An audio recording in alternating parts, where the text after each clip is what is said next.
There once was a union maid. She never was afraid of goons and ginks and company finks and the deputy sheriffs who made the raid. She went to the union hall when a meeting it was called, and when the company boys came round, she always stood her ground.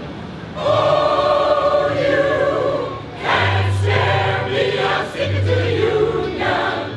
I'm sticking to the union. I'm sticking to the union. Oh, you can't scare me, I'm sticking to the union. I'm sticking to the union till the day I die. The fight for women's rights with workers must unite.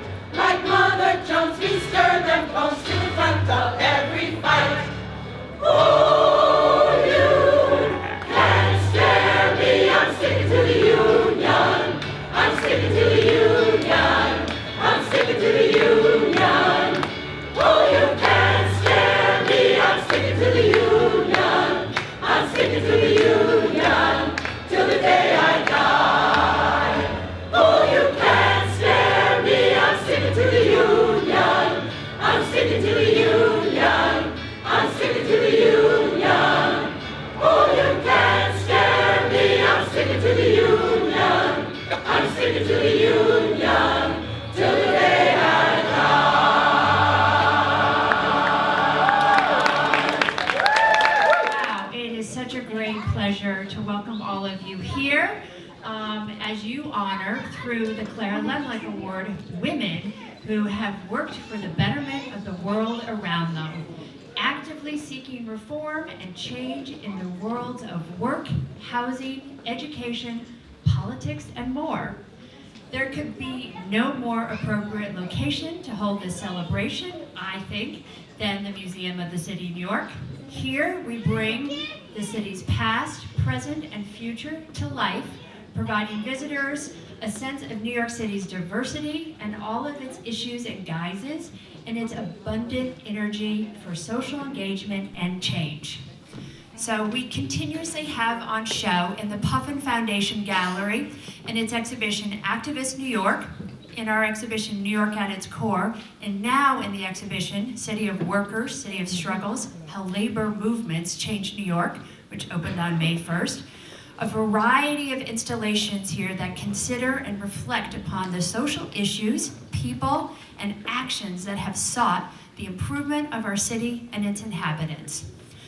So we are able to do this through the phenomenal support of the Puffin Foundation, Perry, Gladys, and Neil Rosenstein, who in an engaged social activism advisory board, of which Esther Cohen is a member, and a large roster of scholars supporting our work, including Rachel Bernstein, who was on the committee of our City of Workers. We are also honored to have Jacqueline Ebanks, the Executive Director of the Commission of Gender Equity from the Office of the First Lady of New York City at the museum. So I salute the women that are being honored here tonight, and do hope that you come back frequently to the museum's exhibitions and programs and enjoy the rest of the evening. And now I'll turn it over to Esther and Rachel. Thank you. Welcome, welcome, welcome to my favorite night of the year, the Clara Lemlich Awards.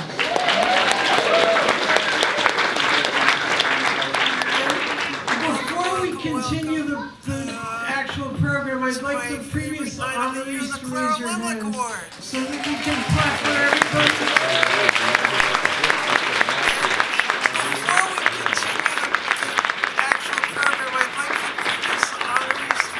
That was the end of my speech. We're thrilled tonight to be able to have Ayanna Smash from the Harlem School of the Arts, the Dorothy Manor Singers, opening our program with Sam Cooks, The Changes. That was the end of my speech. We're thrilled tonight to be able to have Ayanna Smash from the Harlem School of the Arts, the Dorothy Manor Singers, opening our program with Sam Cooks. I was born by the river in a little tent, and oh, just like the river I've been running ever since. It's been a long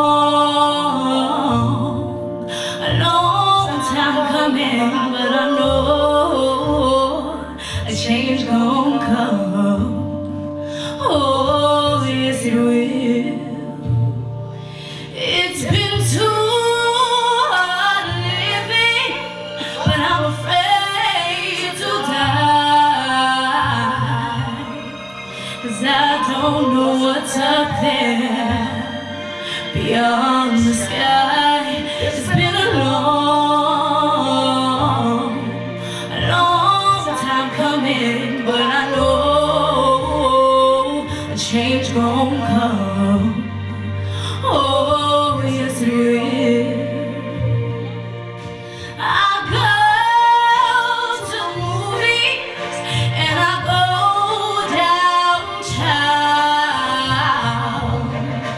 Somebody keeps telling me, oh, hang around. It's been a long time coming, but I know a change gon' come.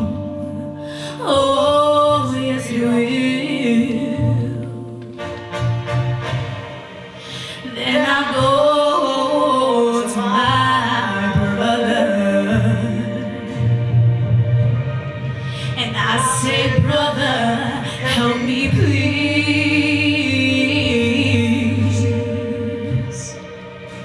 Then he winds up knocking me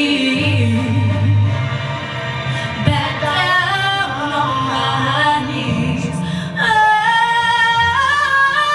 there were times that I wouldn't last for long, but now I think I'm able to carry on. It's been a long time coming, but I know she's gon' come. Oh, yes it will.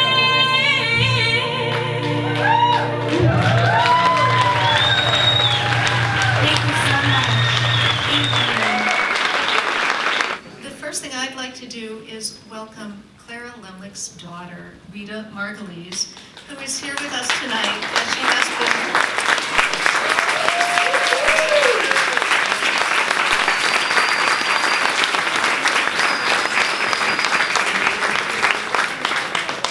We do this evening to connect all of us with each other and also to connect with our past. And it's so meaningful to have Rita here every year since we started in 2011.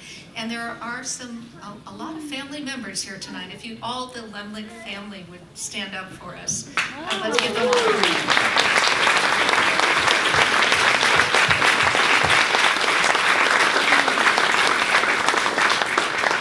We're so happy you're here. We're going to switch it up a little, and I'm going to introduce Anita Antonetti, who's going to introduce Elba Cabrera. She is the niece of Elba's and the daughter of Evelina, Elba's sister, the Evelina Antonetti. Welcome. Good evening, everyone. I've been asked to say a story about my Aunt Elba. It's kind of hard to think of one story about Elba. I mean, I can talk about how she taught me how to bake and how to sew and how to take care of plants, because I used to kill plants, but she's an expert. But what I know most about Elba is Elba's always been in the background, taking care of all the administrative things that matter. And she worked with my mother in establishing United Bronx Parents. She went on to get her degree, her bachelor's degree, after her children were grown and my cousin Anthony was already in college, which is a great thing to do after you've raised children, to go back to school. And then she worked for the Association of Hispanic Arts, and so many artists came through there, and so many gave so much to our community, and it was all because they had the support of Elba. and the encouragement of Elba.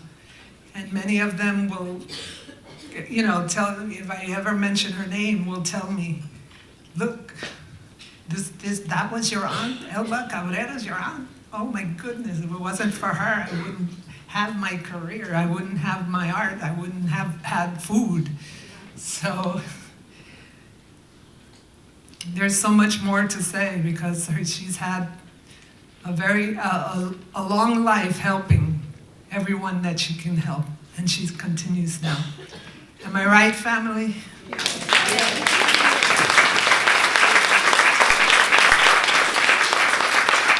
We're so proud of her in getting this award today, and this is my aunt, Elba Cabrera.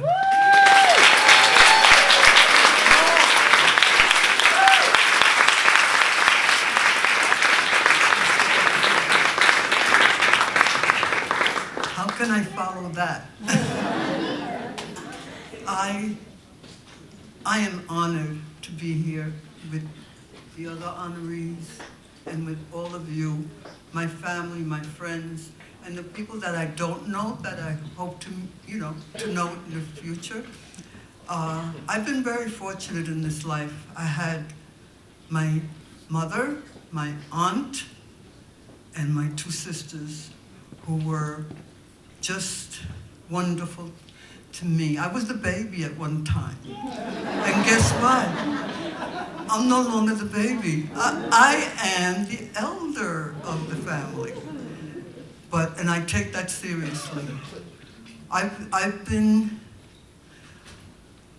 in this country, New York, for 80, let me see. I was a year and a half when we came, in 1935. I'm 85 right now, and I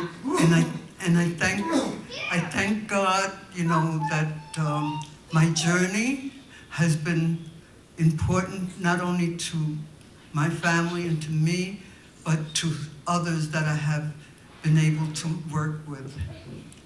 I'm very touched. I mean, this is one of my favorite museums in New York City, is the Museum of the City of New York. And to get this award, is just a wonderful, wonderful tribute to the people that have come before me and the people that will come after me. I believe very strongly in the young people because they're the ones that are going to change the things that are happening now that are, it's so hard to even think about what's happening right now, but we have to count on those young people because they're the ones that are going to make the change. And I have to tell you this, one of the stories is that my family was a union family. My mother was worked in the laundry for 25 years at the Hotel New Yorker, and she was one of the people with the union, representative. Evelina, my sister, worked for District 65. Oh yes. And she used to be able to bring people that weren't able to get jobs, especially if they were Spanish speaking, and she helped a lot of people there. So we had a background of the union, and let me tell you something. To this day, if there's a strike, I will not go into, whether it's a store or an office, I will not. I will not.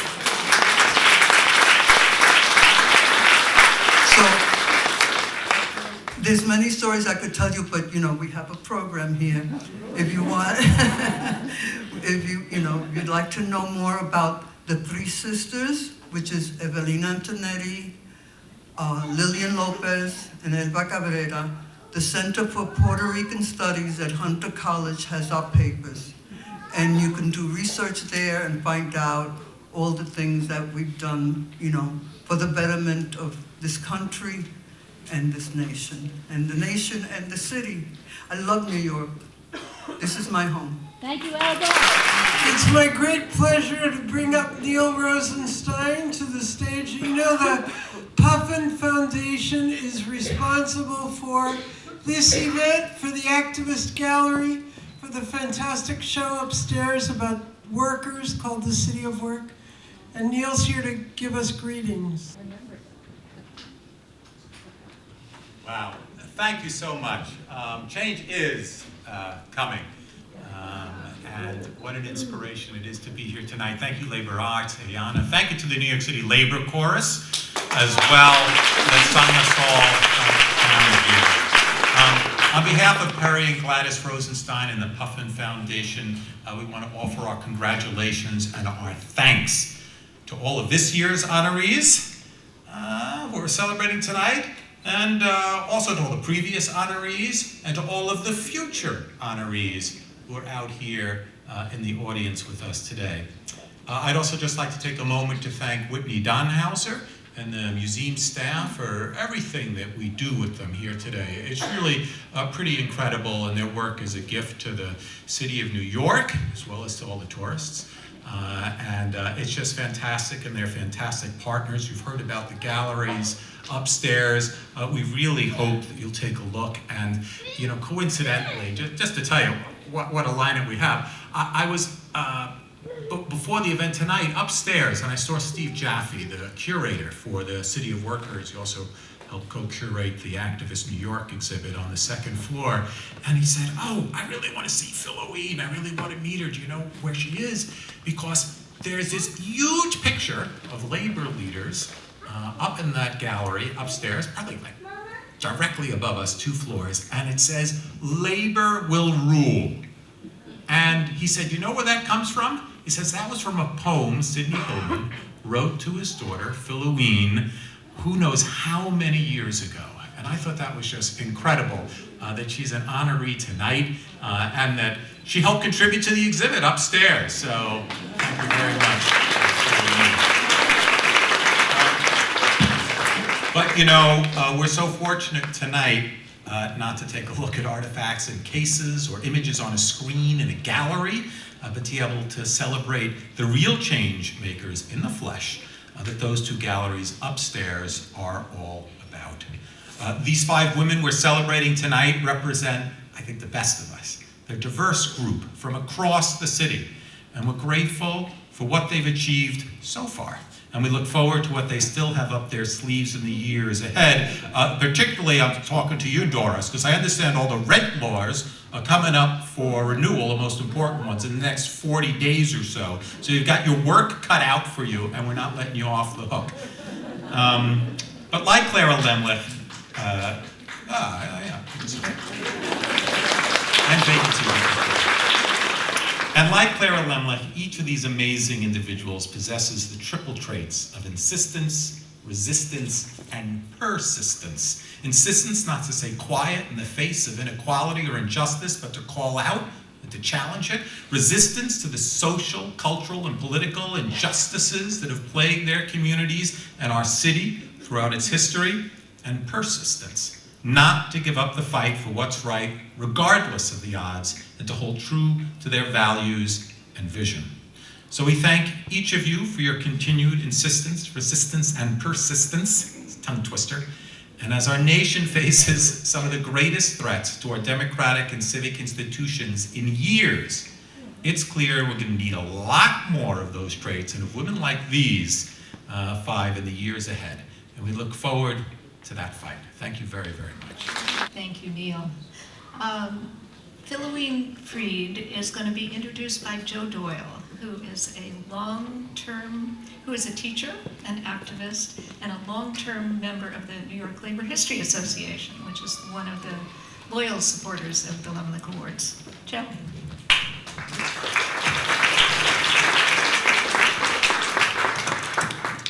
At age 101, as recently as a few months ago, Philoween Freed is still being asked for interviews by historians interested in the Amalgamated Clothing Workers Union. Philoween's parents, Sidney Hillman and Bessie Abramovitz, were instrumental in founding the union.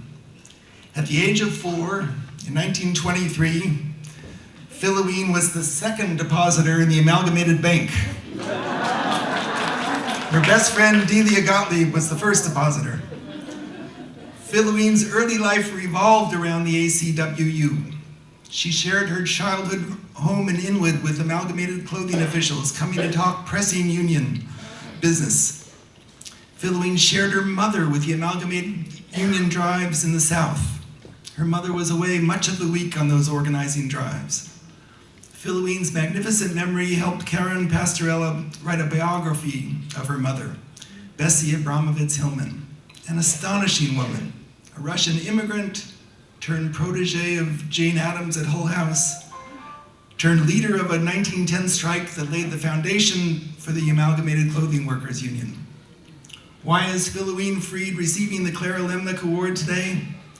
Because she embodies Clara Lemlich's idealism, the goal to live in a better world, and help create that better world through principled trade unionism. When I think of Clara Lemlich, I think of Lemlich pushing Gompers aside at the rostrum of Cooper Union to demand a strike vote then and there, launching the 1909 shirtwaist makers strike. Philomene Freed embodies Clara Lemlich's fearlessness. When Philomene's father, Sidney Hillman, asked her to leave NYU and join him in Washington, D.C. to help her country get ready for World War II, Philomene didn't hesitate. She went to Washington. When her country asked her in 1945 to join her husband, labor attaché Michael Freed, in Paris, I beg your pardon, Milton Freed, in Paris at the American Embassy, thank you to Michael, Philomene's son in the front row, she didn't hesitate. She was off to Paris. A year later, her country asked her to relocate to Prague, where her husband became the labor attaché at the US Embassy. She went with a will.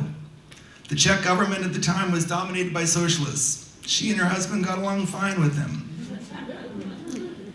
In what Philomene calls a communist putsch, the socialists were pushed out of power. One day, Philomene found her husband crawling around on the floor, searching every nook and cranny of the beautiful lodgings the local authorities had found for her and her husband. Milton found what he was looking for, a bugging device. When her husband called in the head of security for the US Embassy, the man found bugging devices all over their beautiful lodgings. The security chief told them they'd have to play the radio loud whenever they talked about anything sensitive. Philomene didn't complain. She played the radio loud. In 1948, her country asked her to go to Israel so her husband could fill the labor attaché job there. Philomene went. I don't want to steal Philomene's thunder. She tells these stories better than anyone. Philomene Freed, like Clara Lemlich, has supported the American labor movement selflessly her whole life. She's been a tireless volunteer for the Jewish Labor Committee.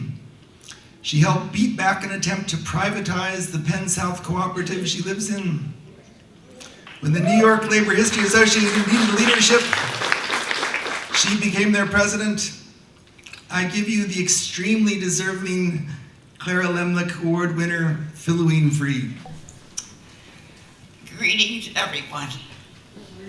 I just can't get over how many of you are out there today. Really. My name is Philomene Freed, and I would like to tell you where I come from, what motivated me most of my life. My parents were union people. My father was president of the Amalgamated Clothing Workers Union, and my mother was a labor organizer.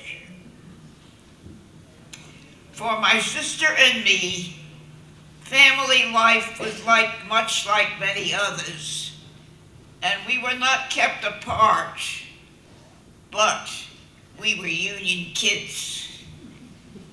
Later in my life, my interest led me to help create the New York Labor History Association that tells the stories of workers' lives and acts as a bridge to the future. I also worked for many years for the Jewish Labor Committee. How I came to know about Clara Lemlich is another story. She was a vivacious young woman who stood up in a crowded union meeting with something to say. Tired of listening to the men, she got up and declared in Yiddish, "I move till we go on a strike, general strike." And the crowd shouted their approval. Among them, many young women, forming the uprising of the 20,000. An action that made the workplace cleaner and safer, workers' hours shorter, and wages higher. Lemlich was an influential woman in the labor movement of her time, also joining the suffrage movement in order to give women the vote. And she led the struggle for lowering foods and prices for food and rent during the Great Depression. Clara married Joe Shavelson and had 3 children and took them to socialist meetings as soon as they could walk. Clara Lemlich was an activist, fighting all her life for the rights of working people. Her accomplishments were acknowledged by the establishment of the Clara Lemlich Awards, and it is an especially great honor for me to receive the award in her name. Thank you. Congratulations. And I just want to point out, Philoene is 101, but she's not the oldest person in the room. There are a couple of people who beat her. So keep that in mind, and any of you all who don't know that you have a long a lot of time left for activism. Keep that in mind. I'd like to welcome Jacqueline Ebanks, who is the Commissioner on Gender Equity in New York City. She's here representing Mayor and First Lady of New York City, and we're delighted that you are able to join us, and we're delighted to find out that there is a Commission on Gender Equity. Thank you so much. Good evening, everyone. So, a little bit about the Commission on Gender Equity.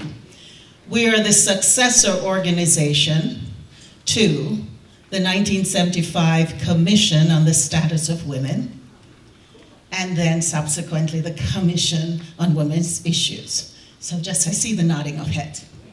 The beauty about this commission, which the Mayor Bill de Blasio established in 2015, is that in 2016, our city council made it a permanent body in city government. So we are now a city agency, and I like to say, like the NYPD, just without the staff. But we're growing every day. It is truly an honor for me to be here tonight to celebrate the pioneers, the women who have come before us and who have paved the way, such as Elba Cabrera, Doris Dyther, Ronnie Eldridge, Dr. Melissa Freeman, and Philoene Freed. On behalf of the Mayor and First Lady, we thank you. We thank you for your boldness. We thank you for your resilience. We thank you for your resistance. We thank you for your persistence. And we're certainly grateful that we stand on your shoulders today. I want to...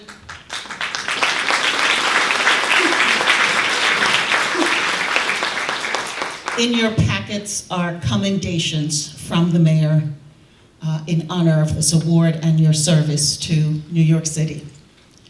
But I guess the question I have for us today is, how do we carry on this work to honor your legacy and the many social justice activists who have come before us and who have helped to create this incredible city in which we live?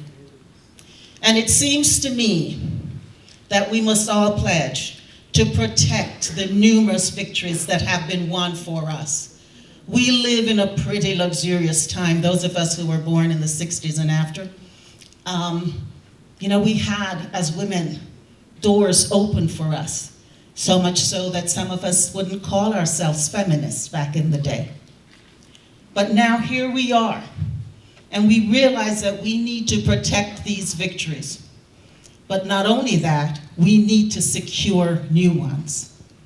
And so it really is essential that men, women, girls, transgender, gender non-binary New Yorkers become actively, consistently, and relentlessly engaged in political and civic leadership. Because I think if nothing has taught us over these few years, if we do not elect leaders of all abilities, of all faiths, ages, socioeconomic status, immigrant status, sexual orientation, gender identities, gender expressions, ethnicities, and races, if we don't do that, we will not come remotely close to building an equitable and inclusive city, nation, our world. And I think that is our goal. And so we know at the Commission on Gender Equity that we support leaders from diverse backgrounds, regardless of gender identity or expression. We support leaders who bring their full humanity to our decision-making tables, because it is only then we will be able to create a deep and lasting institutional commitment to tearing down all barriers to equity. So I want to encourage us all today. I'm sure everybody in this room is registered to vote. I'm sure that you're active participants in our democracy, but you may know a few who aren't. I want to encourage you to go out and tell them, as our foremothers have done, and encourage them to be a part of their community boards, to volunteer on election campaigns, and dare I say, consider running for office yourself. Because we need leaders. We need leaders who think about others, who put the community first, and who put equity and inclusion and justice at the very core of their lives. Tremendous opportunities await us in this city in 2021. Our city council, which now has 11 women, 9 will be cycling out, term limited. That's 11 out of 51 seats. So we have a year and a half to figure out if you or your best friend or your mom or whomever, who you will persuade to run to ensure that we build a truly inclusive city. So before I go, thank you, honorees. It is a tremendous honor to stand here today to celebrate your leadership and your accomplishments, and we hope that we do you justice as we move forward to build the world that you envisioned. Thank you.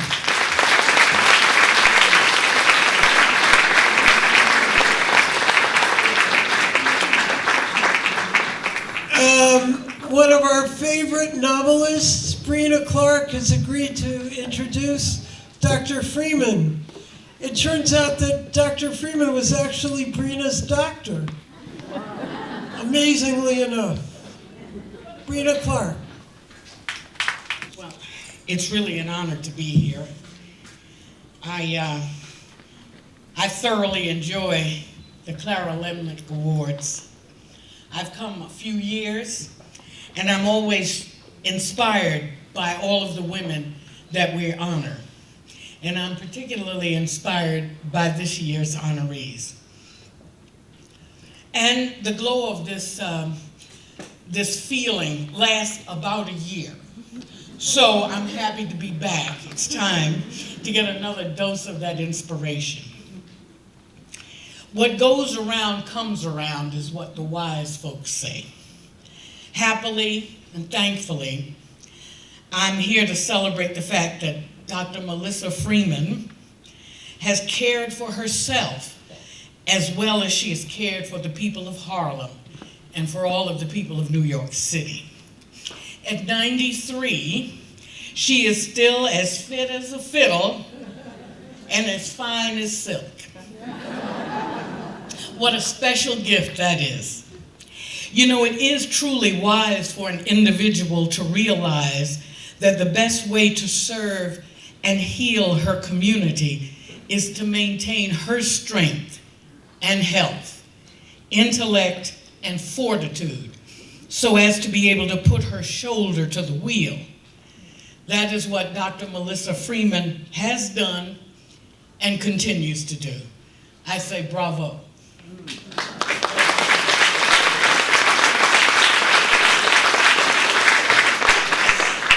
I speak from personal experience, as Esther says. I was a patient, my husband also, when I lived in Harlem in the 1980s. I particularly remembered Dr. Freeman's compassion in treating me following the death of my son. Thank you. It's such a pleasure to be able to return to say thank you for your medical knowledge, your skills, and your compassion, not just for myself, but for all of the New Yorkers you have treated and continue to heal and treat. My ancestors had a similar, though not identical, trajectory as Dr. Freeman's. They too triumphed over enslavement and segregation. I'd like to thank and honor them tonight also for their having bequeathed to Dr. Freeman her good health, her good sense, and her good, strong, compassionate heart. Ashe.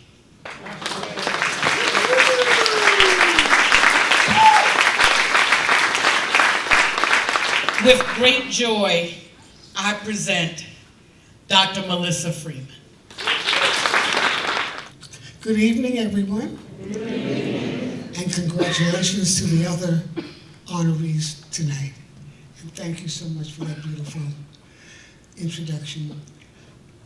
I have part of my day, I work with young people, women as well, of course, as males, who are addicted to opioids. My concern is that those young people should get the kind of care that they deserve, that they need, particularly the women. We meet women who have been on the streets and have done all kinds of things to survive. They've been pushed into drugs, and they've been shunted aside. They have been sometimes not treated very kindly by the medical profession, I must admit that. But we have to continue to work for them and with them to give them the opportunities that they need to survive. They've lost their children, they're taken from them and put into foster care, and they still go on surviving and trying to, sometimes they get the children back, sometimes they never get them back. But nonetheless, it is something that I have done for about 50 years. I work for a hospital. I work in a clinic that uses another medication. Some people do not like it, but I have seen people survive and do very well. The methadone is the name of the medication, and I did my work with the first women who went on to methadone treatment. So I do feel that we deserve to give those children, those young people, the opportunity that they need. I had one patient who went to the same college that I had gone to, Hunter College. She graduated Phi Beta Kappa, still on medication. And as I said to her, congratulations. I went to the same school, but I did not graduate Phi Beta Kappa as you have. I want to move on to another area of my life. I am the eldest granddaughter of a man who was born into slavery in the United States, in Virginia. There were 4 grandchildren, and the desire was that we would all be together in a house that he bought when he relocated from Virginia to the Bronx, New York. They wanted the grandchildren to be together and to be close to one another, and we were. I am the eldest of the 4. I am now 93 years old, and my other sibling and cousins have, unfortunately, have met their demise. But this little old man kept us going. He never said anything very much to us. I never questioned him because it was really a terrible situation that occurred, I feel, in this country. Particularly when I heard his story from his children. He was taken away from his mother as a young child, which is something that is going on now, as you well know, and is a terrible situation. He was taken away from her, and when the emancipation was signed, he was told he could go back to his mother. Somehow, apparently, he knew where she was. He returned to her, and she didn't recognize him because, of course, he had grown in height. And he never left her. He identified himself, and he never left her. He brought her with him when he migrated to New York City. There were 4 grandchildren, and I am proud to say that the offspring of 2 of them are here tonight with me.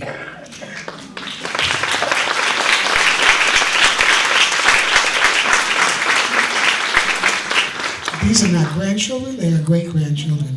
I am the only living grandchild. The other 3 have died, but I'm the only one, and I was very blessed in that I was able to go on to medical school and graduated from Howard University, one of the first colleges for medicine for the Black community. Of course, now everybody or anybody can attend. I continue to work in the field of medicine in my private office, and I hope to continue on for who knows how long. But we know that there is a disparity in the care of my people. They're not always getting the kind of medication, the kind of treatment that they should be getting. And my job is to, I feel, continue to do what I can to give them the opportunities that they need to survive. I see them all the time. I see some of the horrible things that have occurred, the situations that have occurred in their care, the failure to get the kind of care we call a disparity, the kind of care that they need, that everybody else is getting, but not sometimes all of our people, my people, are getting it. So I will hopefully continue to do that. I am very pleased and very grateful to have been honored for this award tonight, and I certainly hope that all of the other honorees will be able to continue their job. 93, I don't know how much longer, maybe to 100. Thank you very much. We're very honored once again tonight to have one of our favorite politicians, Gail Brewer, who is fighting for all of us all the time. Gail's going to say a few words. Thank you very much. I want to join those who are here and stating it is one of our favorite events of all time. But in terms of voting, I think everybody's not only registered, they've probably already voted 3 times. This is a 3-time voting group. So congratulations to all the honorees. I believe that Doris is the longest serving of any community board member, perhaps in the entire city, but certainly in the borough of Manhattan. And I love watching her because she knows so much, and all the youngins come in, and she may not have a computer in front of her, but she's got everything in her head. And I also want to say, Ronnie Eldridge, thank you, because it was term limits that unfortunately ended her term, and then I was her successor, and it's big shoes to fill ongoing. So Ronnie, thank you very much. Thank you. And to all the honorees, congratulations. So I'm here simply to state that in 2019, events like this are more important than ever. Just this weekend, I was at a press conference to support pro-choice because in 2019, we have to do that. I did it in 1978, 1979, and some have done it even earlier.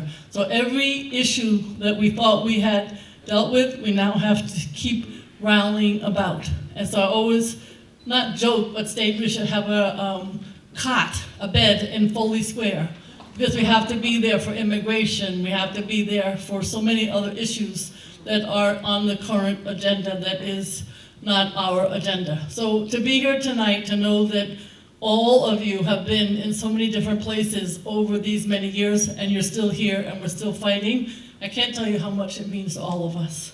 And I also just want to say every year when we go to the location of the place in which women basically jumped and started the labor movement, I think about Clara Lemlich, I think about her family as they continue to be here, and all the work in putting together this award ceremony. So it seems like it's once a year, but I want you both to know that almost every day, those of us who attend this event every year, think about it. Think about the years of advocacy, and you always have the most amazing honorees. So congratulations. We will unfortunately have many more rallies and much more to contribute to fight for the issues that everyone in this room cares so much about. Thank you. Katie is an example of somebody young who's going to take over for all of us. Katie Goldstein is a fantastic tenant advocate, and she's here to introduce the renowned Doris. Thank you, Esther. Good evening, comrades. I have the great pleasure of introducing the famed longtime housing and community activist Doris Diether at this Clara Lemlich Awards, which is so incredibly inspiring. Clara Lemlich's life was one of taking bold and unpopular risks. At 21, the people said, but 21 is just so young to have done this, to lead the uprising of the 20,000. As a deep organizer against inequality in the workplace, the home, and as a consumer. And someone who boldly motivated others around her to take action, even when those around her wanted to take lots and lots of time to discuss and debate. She brought people to strike, and she changed the course of history. In line with that powerful legacy of New York activists, I am so moved by the power of Doris Diether's activism for the soul of New York City. Doris Diether has defeated Robert Moses.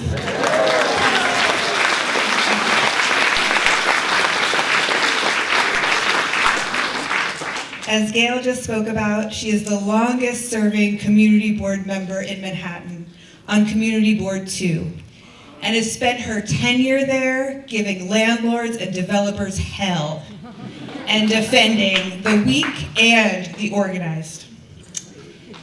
She organized with Jane Jacobs to preserve historic buildings and challenge giveaways to luxury developers who, without activists like Doris, would run this city so much more than they already do. She kept poet E.E. Cummings from eviction, is a zoning expert, and in an action that I hope one day to emulate, once walked a pig around the governor's office to protest greed and corruption.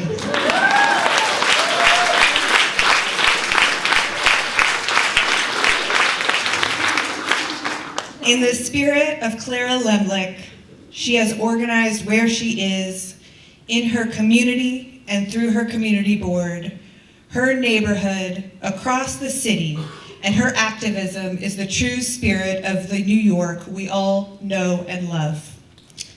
As housing activists, we often ask those in power to hear us and act on our behalf because the question we are all asking is about the soul of New York City and whether or not we have one. Clara Lemlich answered that question by organizing to change the material conditions for herself, her comrades, and for so many after her. Doris Diether also answers that question with her life of needed activism, where she has fought for the soul of the city against the most powerful and will continue to do so. It is my pleasure to introduce Doris Diether. Good evening. Good evening. I have a couple of notes that I made that I wanted to bring up. I started my activism fighting Robert Moses about Shakespeare in the Park. That was in 1959. And he wanted to go to Shakespeare in the Park, and my husband and I always went to the Shakespeare in the Park because it was free. And we put up such a fight about it that it ended up with Free Shakespeare staying in the park.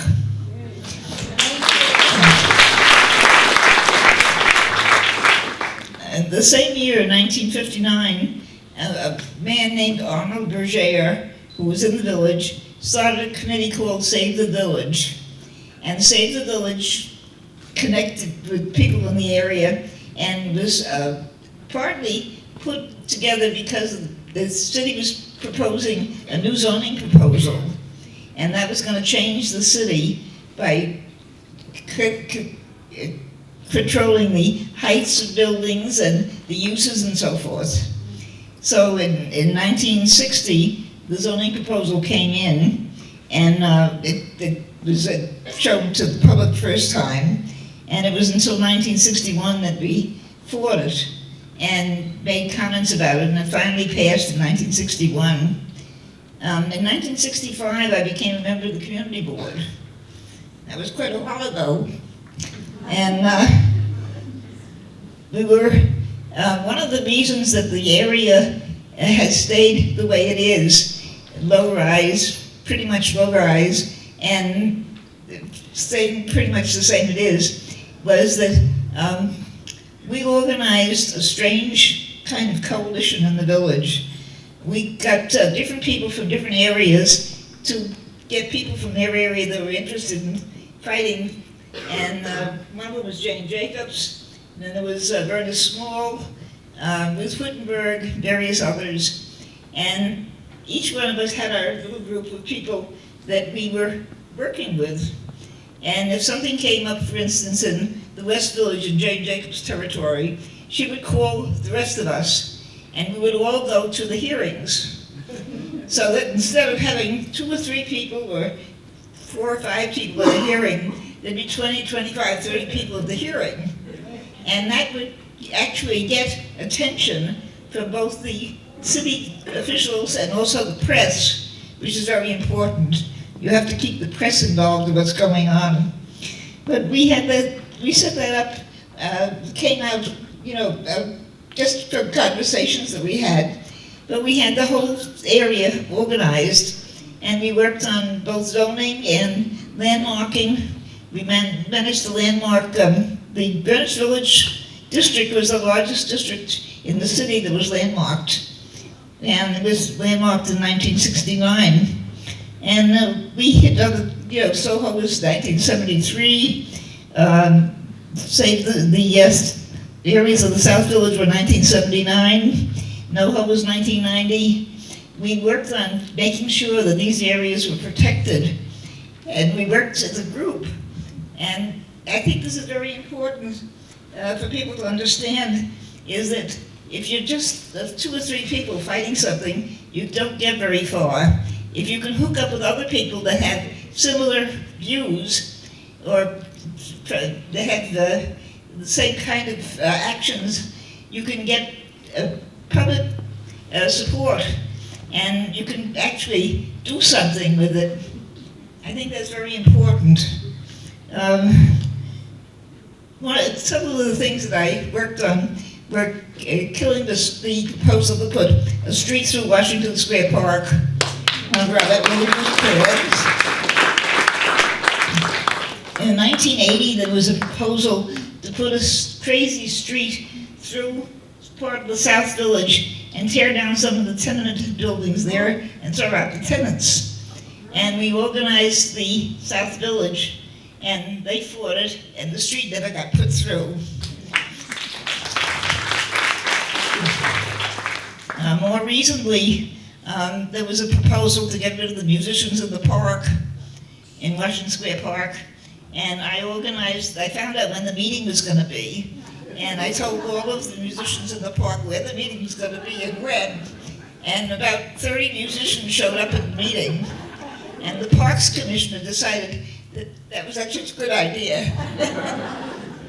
So anyway, I met lots of interesting people in doing this work, and I think it's very important that people get involved with this kind of a thing. And I noticed that on the community board now, sometimes new members of the community board who don't know the area that well, sometimes come to say, why did you vote that way? And, I tell them why and so forth. And I'm starting to get new people interested in issues like zoning and historic districts and protecting the tenants and so forth. And this is part of the reason why I wanted to stay on the community board. Regardless of the term limits, I just got reappointed. So I'm here to introduce Ronnie Eldridge, who is an amazing woman with a packed history of activism in New York City. Born on FDR's birthday, she grew up with parents who nurtured her political consciousness. With a strong sense of responsibility to her community and a belief that everybody should be treated with dignity and respect, she set out to change the world. Her career in activism was a huge success. Despite sexism at every turn in the city government, Eldridge was finally able to get a seat on the city council. Always voting for what was right, not for what was popular among her fellow city council members, made her a minority, but she persevered. Working with powerful politicians from Mayor John Lindsay to Senator Bobby Kennedy gave her political credit and connections. Seeing people like her in need of her help, she developed her pass-along theory, that you should pass along the help that you got to others who need help from you. Following this theory led her to be instrumental in some big things, from organizing the first gay pride parade to fighting against the use of lead.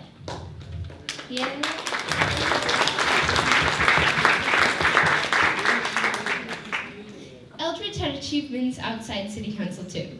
She worked with Miss Magazine and Gloria Steinem as the executive producer of the first network feminist series.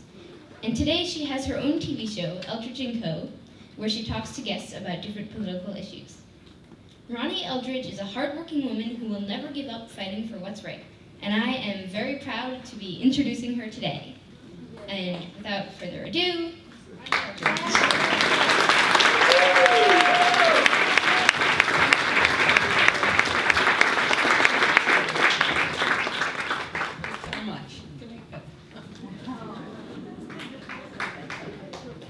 Thank you.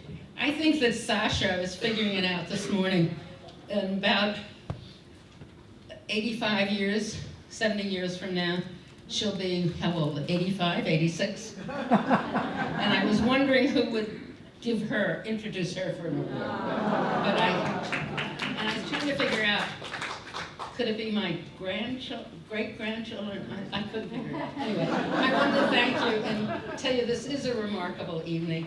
And both of you have told me how wonderful it was, and you're right, it was wonderful. And I think the warmth, anybody who comes, obviously comes with the same feelings and the same enthusiasm and the same goals, and so it makes it a very warm and rich place to be. And it also is inspiring, so now I have to go home and think of what I'm going to do next. But Sasha took part of my figured talk. I was born on January 30th, 1931, and that was Franklin Roosevelt's birthday. And by the time I was 3 or 4 years old, every January 30th, there was a wonderful ball in Washington, D.C., raising money for the, what's the infantile, or March of Dimes. And that was, I had an immediate connection to the White House and to politics. And I remember going to vote with my mother when she voted. And then later, for the second term, she would tease me that she was going to vote for Wendell Willkie, and I was very upset. But I was born a politician, I think, and that's what was the guiding. And the other part that guided me were those 4 freedoms that he had. The freedom of speech, the freedom of religion, the freedom from want, and the freedom from fear. And as Sasha said, I somehow felt that people had to be treated fairly, with dignity, and that was what we were going to do. So I went to college, I had my first job. I wanted to be a newscaster at CBS, but I could never do there because only the boys who were working in the mailroom could get jobs like that. And eventually then I was married and had children. And I was telling somebody that may have been the happiest time of my life, in the playground. And it was one of the most important lessons. Because the mothers, we all sat there in this concrete place, these scary swings, the seesaw, and we knew if a kid fell, it was going to be terrible. And we did our own research without the internet. And then we finally got an appointment at the Parks Department in the Arsenal in Central Park. We got all dressed as if we were going for an interview for a job. We were all nervous.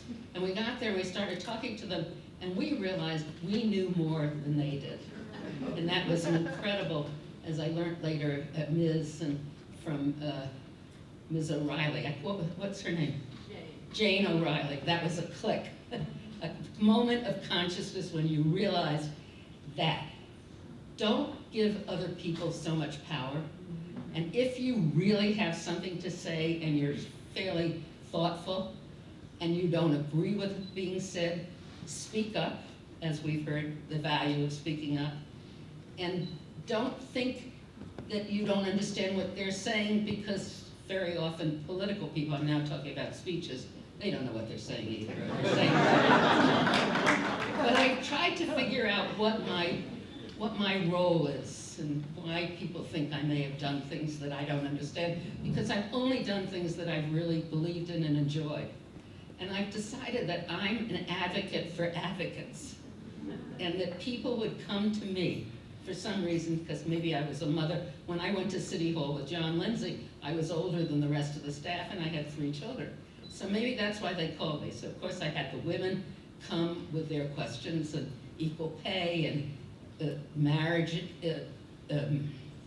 fair divorces, and even abortion. We passed we revised the abortion law in New York State in 1970, and the representatives from an organization called the Gay Activist Alliance, which were the first radical organized group, came, and they told me stories that I didn't know about, and was so totally really enraged at what went on, and we had a long struggle to get the city council to do that. But all of my life and all the different things I've done, the women in prison or people in prison, criminal justice, everything, I've been inspired by not only things I saw, but also by the advocates for their special interests and their passion for something, who came to me, and I was able to then be their advocate within the government. So I remain, I guess, a political being. I think that I realized finally this past year, and Gail will say that's, I guess, silly, but I'm trying to write some of the stuff down, what I've done and what I did. And I'm writing about how I got to City Hall with John Lindsay. I mean, I came from the playground to John Lindsay. And how did I get to meet Robert Kennedy? I went from a Christmas party, which he had a meeting before he took the office of senator. He had a meeting with people that they recruited to do Christmas parties in different schools. And then he went to another meeting and he saw me, and he was very shy. And somebody said, I want you to meet another district leader. And because he had known my face, He said, this isn't a district leader, this is an old friend.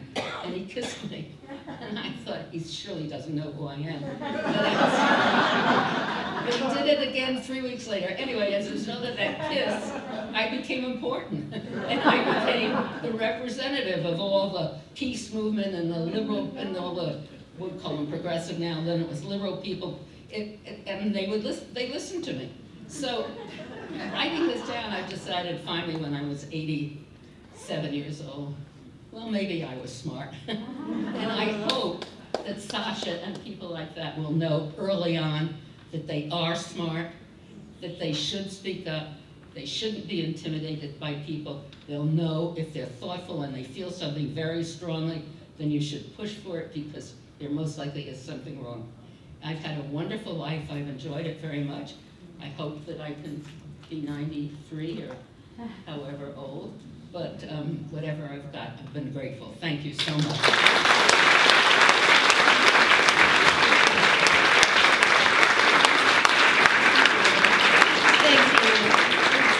I want to introduce Lucifer Shisti from the 21st Century ILGW Heritage Fund.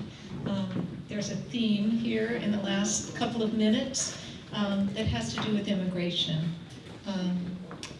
Lucifer is the director of the Center for Migration Services office at NYU and a longtime advocate for fair treatment of our immigrant community.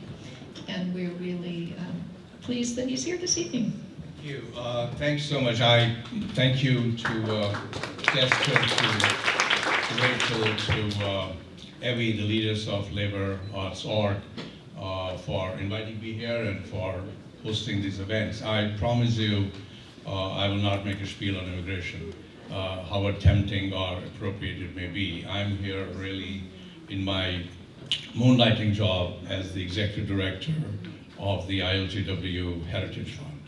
And we're really pleased that we're able to give a grant to the Labor Arts Org, which has helped them support these awards.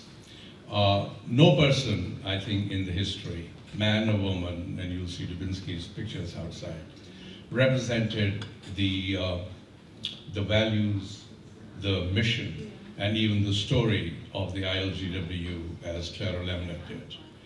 She was obviously a woman whom all of us who worked at ILG heard from almost the day one when we worked in the union.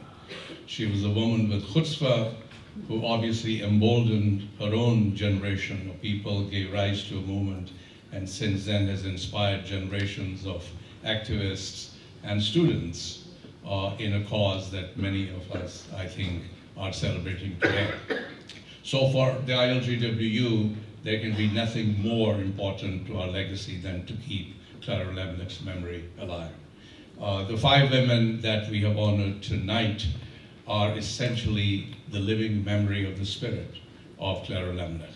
And here also I want to acknowledge the past winners, and 3 of them, Agnes, I think some of them, Agnes, Connie and Schumacher were my colleagues at the union, but most importantly, my dear colleague Kathy Andrade, on whose footsteps I walked into the immigration work at the union, and she brought the immigration movement to the labor movement before it was fashionable and before it was expedient.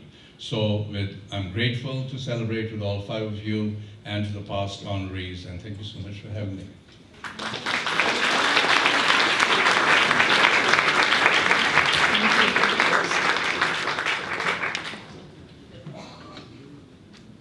Rose Imperato is leading light in the Remember the Triangle Fire Coalition, and she's going to tell you more.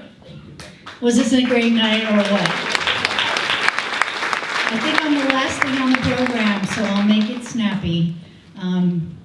We've heard a lot tonight about passing it forward and making sure that these stories and the activism continues and that young people are really part of the story. Well, I talked to Louise Merriweather, who was an honoree from 2011, and I talked to Etta Dixon, who was an honoree from 2014, and they're writing now. And they're writing so that their words and their memories will live on. Well, as a member of the Remember the Triangle Fire Coalition, Have any of you heard of the Triangle Fire Memorial that is being built in Lower Manhattan? I know Doris knows about it. We need everybody to get on board, because when we're not here to tell the story of what Clara did, and Rita, I'm so glad you're here tonight and the family's here. When we're not here to tell the story about what those brave girls did to stand up and say, no more fires, no more deaths, somebody's got to tell the story. So that memorial will rise, because our generation's going to make it happen. So please join me. Let's hear a round of applause for everybody who has fought for this.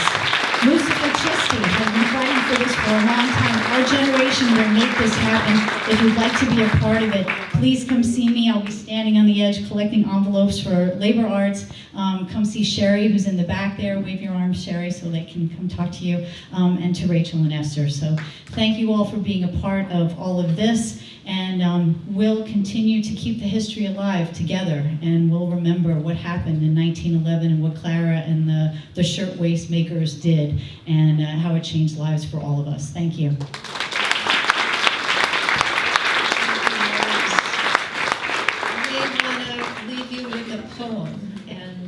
Have a young poet to read it.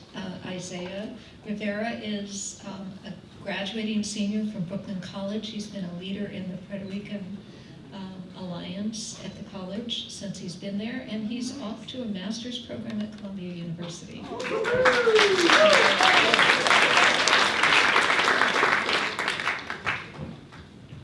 Good evening, everybody. It's louder than I thought. So thank you, everybody, for being here. Thank you so much to the honorees. It is an amazing, humbling experience for me to be here. I haven't lived a fraction of the life that you all have lived, but you all have inspired me. Looking forward to the future of continued work and activism for my communities as a Black and Latino person, as well as somebody who's in the CUNY system and fights for adjunct professors and things like that. So thank you so much. Yes, thank you. Shout out to CUNY. So I'm just going to send us all off with an amazing poem by Naomi Shihab Nye. If you'd like to read along, I believe it's in the brochure or packet, the first page in the program. So yes, thank you. Mediterranean Blue.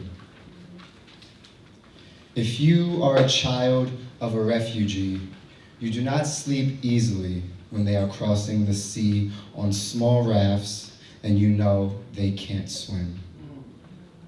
My father couldn't swim either. He swam through sorrow though, and made it to the other side on a ship, pitching his clothes overboard at landing, then tried to be happy, make a new life. But something inside him was always paddling home, clinging to anything that floated, a story, a food, or face. They are the bravest people on earth right now. Don't dare look down on them. Each mind, a universe, swirling as many details as yours, as much love for a humble place. Now the shirt is torn, the sea too wide for comfort, and nowhere to receive a letter for a very long time. And if we can reach out a hand, we better. Thank you.